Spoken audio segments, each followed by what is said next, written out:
भगवान शिव जी के वीरभद्र अवतार की महागाथा।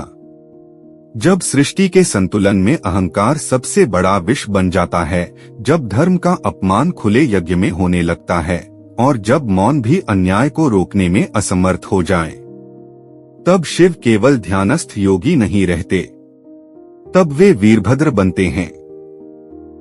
यह कथा है शिव के उस अवतार की जो क्रोध से नहीं, न्याय से जन्मा था। सृष्टि के उस काल में दक्ष प्रजापति का नाम अत्यंत सम्मान से लिया जाता था। वे ब्रह्मा के मानस पुत्र थे और देवताओं में उनका स्थान ऊंचा था, पर पद के साथ उनके भीतर अहंकार भी जन्म ले चुका था। दक्ष को लगता था, मैं ही सृष्टि का आधार हूं, मेरे बिना कोई यज्ञ नहीं, कोई नियम नहीं। और इसी अहंकार में उन्होंने एक भूल कर दी। उन्होंने शिव को तुच्छ समझ लिया।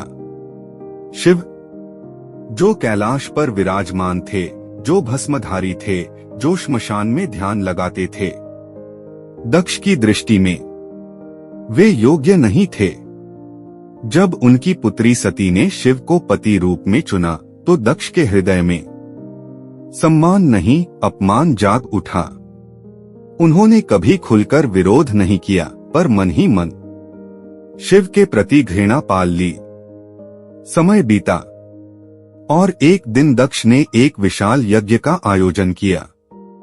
देवता, ऋषि, गंधर्व सभी को निमंत्रण भेजा गया, पर जानबूझकर एक नाम छोड़ दिया गया, महादेव।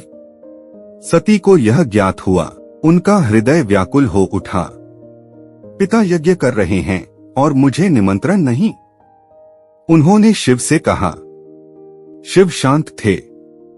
उन्होंने कहा, जहां सम्मान न हो वहां जाना उचित नहीं। पर सती का हृदय व्याकुल था।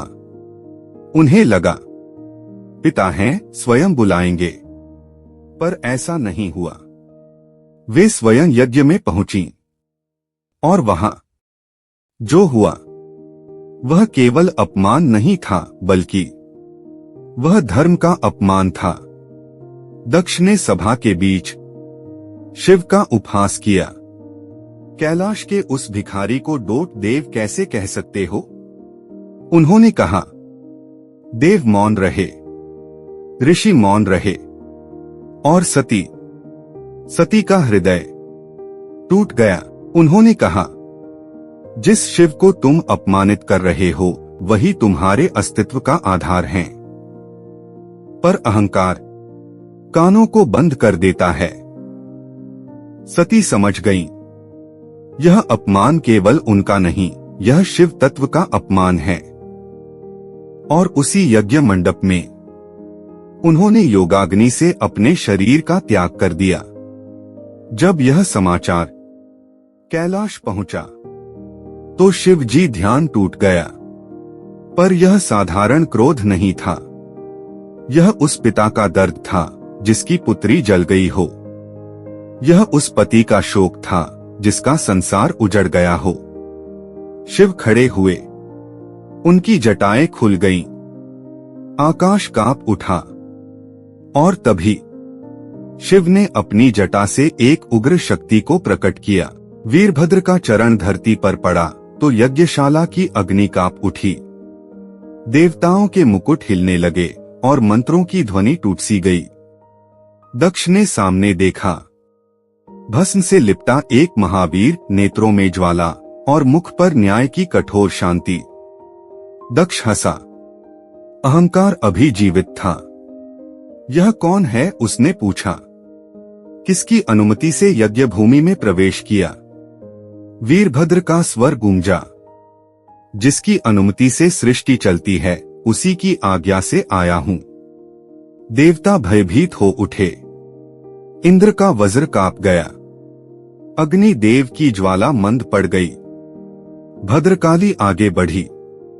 उनके चरणों से यज्ञ की वेदियां दरकने लगीं। वीरभद्र ने कहा, यह यज्ञ धर्म का नहीं, अहंकार का है।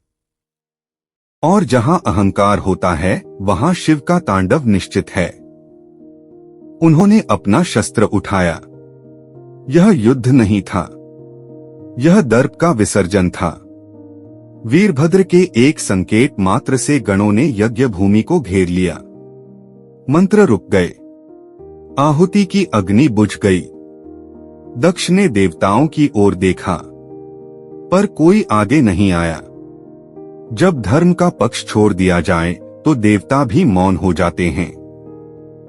वीरभद्र आगे बढ़े, उनकी दृष्टि सीधे दक्ष पर पड़ी। तुमने शिव का अपमान किया, उन्होंने कहा, और शिव का अपमान सृष्टि के संतुलन का अपमान है।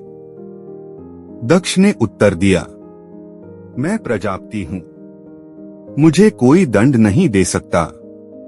वीरभद्र की आंखें क्षण भर के लिए बंद हुई और फिर एक ही क्षण में दक्ष का मस्तक भूमि पर गिर पड़ा। यज्ञशाला में सन्नाटा छा गया। यह प्रतिशोध नहीं था, यह न्याय था। देवता कांप उठे, ऋषियों ने शीश झुका लिए। पर तभी वीरभद्र के भीतर शिव की करुणा जागी।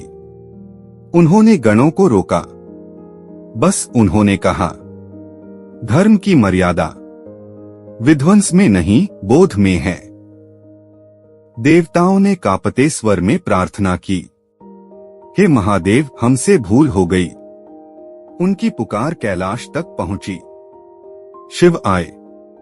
उनका रूप शांत था, पर आंखों में असीम करुणा। उन्होंने दक्ष की ओर देखा, जो अब निर्जीव था। पार्वती वहीं प्रकट हुई। उनकी आंखों में न क्रोध था, न शोक, केवल करुणा। शिव ने कहा, अहंकार मरा है, जीव नहीं। उन्होंने दक्ष के धड़ पर बकरे का मस्तक स्थापित किया। दक्ष जीवित हुआ। उसने पहली बार शिव के चरणों में सिर झुकाया। मुझे क्षमा करें, उसने कहा। मैंने रूप देखकर तत्व को नहीं पहचाना। शिव ने उसे उठाया। यही बोध यज्ञ का फल है, उन्होंने कहा। और फिर शिव ने वीरभद्र की ओर देखा। वीरभद्र, जो अभी तक उग्र न्याय का स्वरूप थे, क्षण भर में शांत हो गए। वे शिव के चरणों में नतमस्तक हुए। शिव ने कहा, तुम क्रोध नहीं थे, तुम धर्म थे। जहां जहां अहंकार मर्यादा तोड़ेगा, वहां तुम्हारी स्मृति जागेगी। और उसी क्षण वीरभद्र शिव में विलीन हो गए। यज्ञ फिर आरंभ हुआ, पर अब वह यज्ञ अहंकार का नहीं, विनम्रता का था। देवताओं ने सीखा, शिव को नकारा नहीं जा सकता, उन्हें समझा जा सकता है। और सती, जो अब पार्वती के रूप में थीं, मुस्कुराईं, क्योंकि न्याय पूरा हुआ था और करुणा भी। यह कथा यहीं समाप्त नहीं होती। हर बार जब कोई पद पाकर अहंकार में डूबता है, हर बार जब शक्ति मर्यादा भूल जाती है, तब वीरभद्र जागते हैं। किसी रूप में नहीं, किसी हथियार के साथ नहीं, बल्कि अंतरात्मा की आवाज बनकर। और इसलिए वीरभद्र अवतार हमें यह सिखाता है, शिव का क्रोध विनाश नहीं करता, वह संशोधन करता है। और जहां संशोधन आवश्यक हो, वहां मौन भी शस्त्र बन जाता है। दोस्तों, अगर यह कथा आपको पसंद आई हो तो याद रखें, जो भक्त